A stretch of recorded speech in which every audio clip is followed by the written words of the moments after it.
hujan yang cukup deras malam itu, sehingga aku harus menunggu reda di rumah pacarku Janis yang berada di daerah Jalan Jakarta. Saat itu aku sedang tidak membawa jas hujan. Terpaksa aku menunggu sampai hujan reda untuk pulang dengan motorku ke kosanku di daerah Buah Batu. Sekitar jam 11 malam lebih, hujan pun mulai reda. Meskipun rintik-rintik hujan masih turun,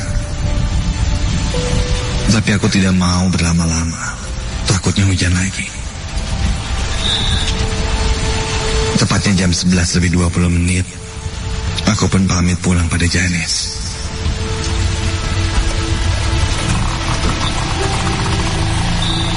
Motorku pun melaju menghadang hujan rintik-rintik yang tidak begitu besar ketika itu.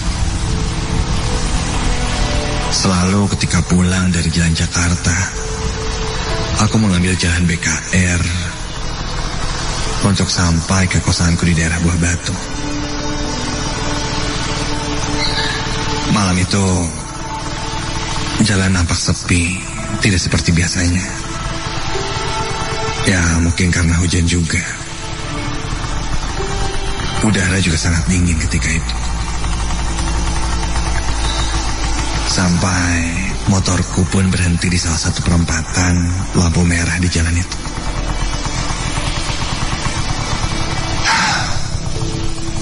Hanya ada beberapa kendaraan saja yang lewat.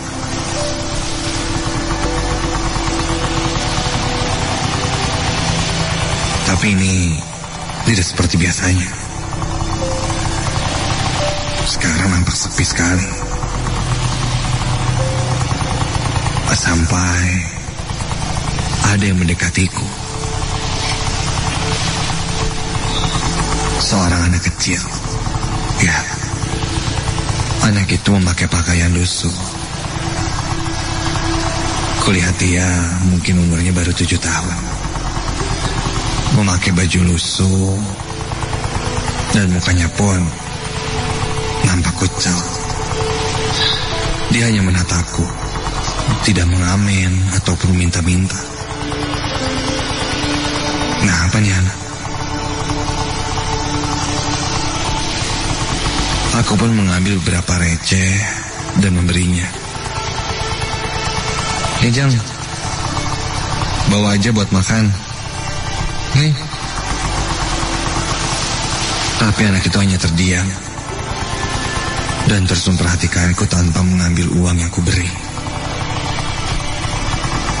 Lalu tiba-tiba ia menyodorkan tangannya, menunjuk-nunjuk ke arah jok belakangku.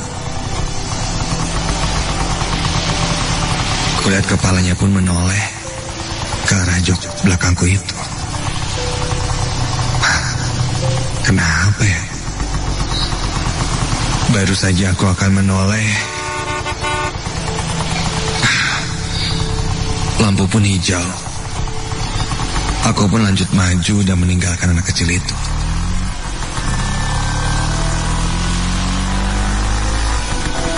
Tak jauh dari sana,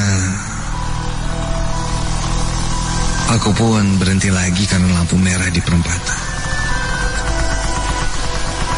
Menunggu lampu hijau, aku sedikit meregangkan badanku sambil mendengarkan spion motorku. Dan tiba-tiba, astaga,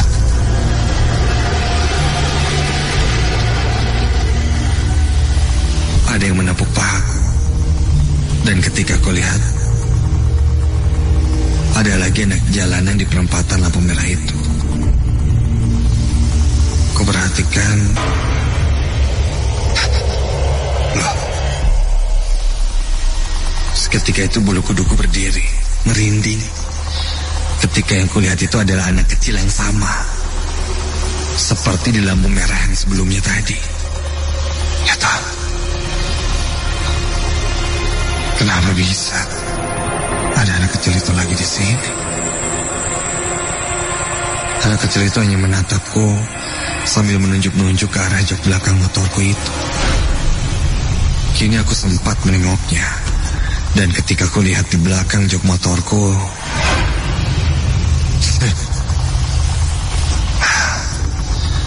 tidak ada apa-apa. Begitu ku lihat lagi ke arah anak kecil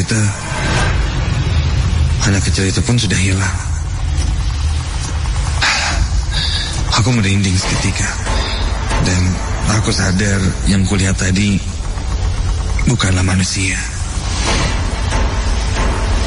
Tahu akan hal itu, aku segera tancap gas, buru-buru ingin segera sampai di kosanku.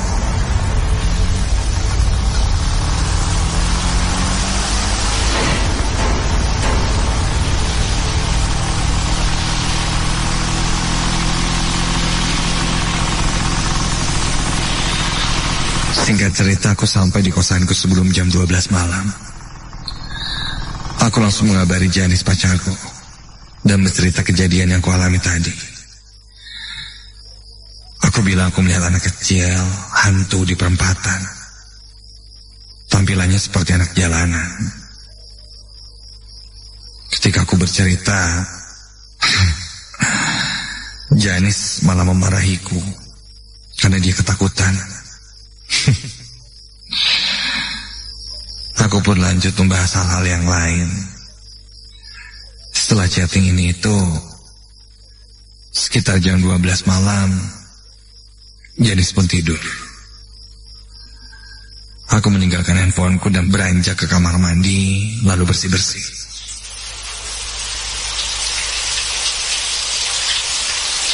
Ketika sedang di kamar mandi,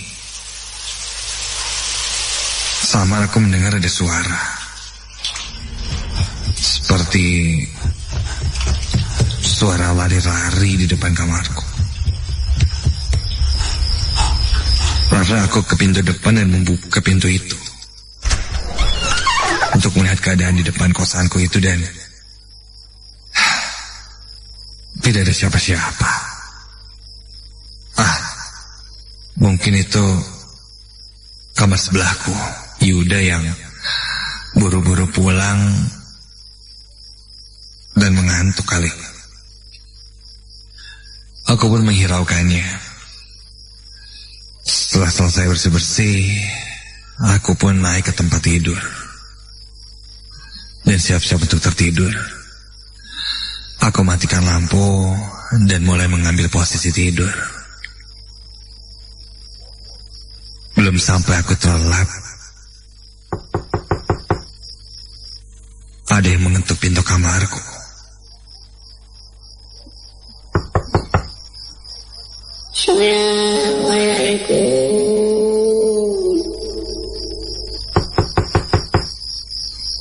Aku lantas terbangun. Berkali-kali ku dengar ketukan dan suara seorang wanita yang cukup lirih.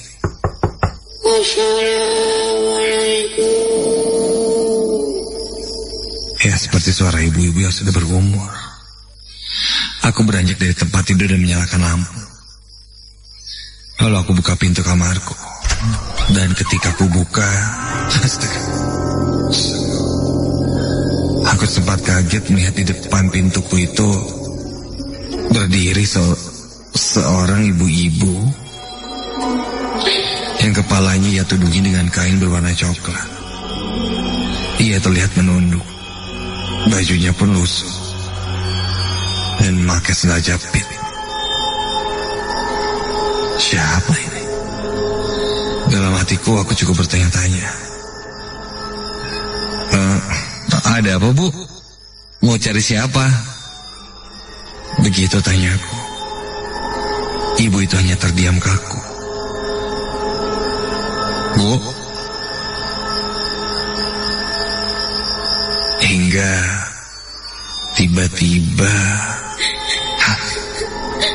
ibu itu menangis. Dia duduk bersimpu di depan pintu kamarku. Bu, ibu kenapa? Bu, Bu. Aku kaget dan tidak tahu harus bagaimana. Bu, Ibu kenapa? Ibu cari siapa? Mungkin bisa saya bantu, Bu? Aku benar-benar bingung. Ibu itu terus menangis sambil menutup mukanya. Kasihan aku melihatnya, aku pun mempersilahkan ibu itu masuk dan duduk di dalam kamar kosanku. Hingga tak berapa lama ibu itu mulai tenang. Wajahnya aku lihat pucat. Dan keriput-keriput di wajahnya itu menandakan ibu itu sudah cukup tua. Namun dia terus menunduk. Kain coklat yang menutupi kepalanya membuat aku tidak bisa melihat dengan jelas seperti apa mata dan wajahnya. Tunggu sebentar ya, Bu. Aku pun keluar kamar untuk membangunkan teman kosanku yang lain. Ya, sekedar untuk menemaniku. Malam itu aku pergi ke kamar Yuda, tepat di sebelahku. Bro, Yuda, bro. Bangun dong. Bangunin gue, bro. Bro, bangun.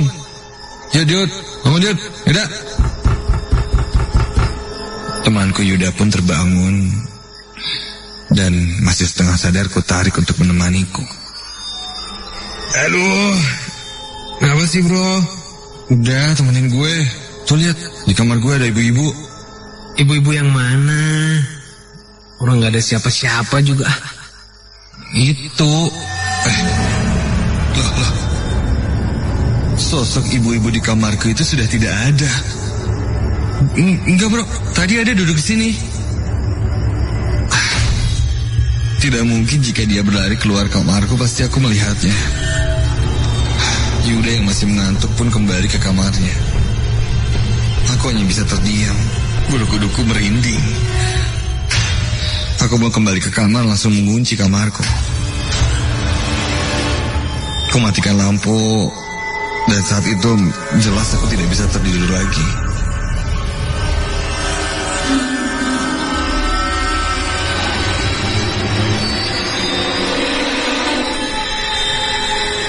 Waktu pun berlalu. Kulihat kini jam menunjukkan jam 1:30 pagi. Aku hanya bisa terdiam, waspada. Entahlah, perasaanku tidak tenang saat itu.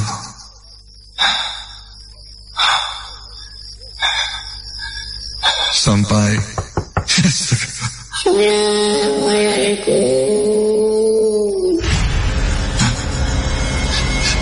jelas terdengar suara itu lagi. Aku lalu menutupi diriku dengan selimut dan mencoba untuk tidak mendengar itu. Namun tetap saja suara itu masih terus terdengar. Sampai ada yang menarik-narik selimutku. Tarikan itu awalnya kecil, perlahan lama-lama. Tarikan itu semakin kuat hingga selimut yang menutupiku itu terlepas. Dan ketika aku lihat, astaga, duduk jongkok seorang anak kecil. Dan jelas itu adalah anak kecil yang kulihat tadi di perempatan. Kini kulihat wajahnya. Wajahnya kulihat terlihat pucat, pembiru. Dan matanya putih.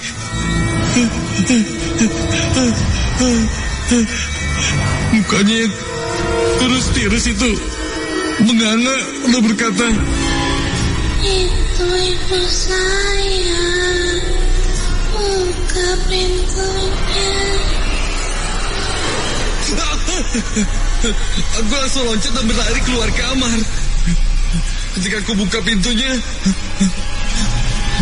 sosok ibu itu pun tidak ada. Aku langsung ke kamar Yuda. Yud, bangun, Yud! Yud! Yuda, bangun!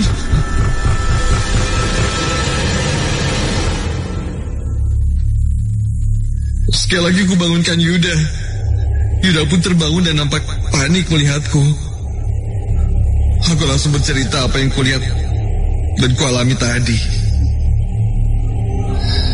Yuda berkata, mungkin anak kecil yang kulihat di perempatan itu menunjuk-nunjuk ibunya yang sedang dibonceng olehku, dan akhirnya mengikutiku sampai ke kosan.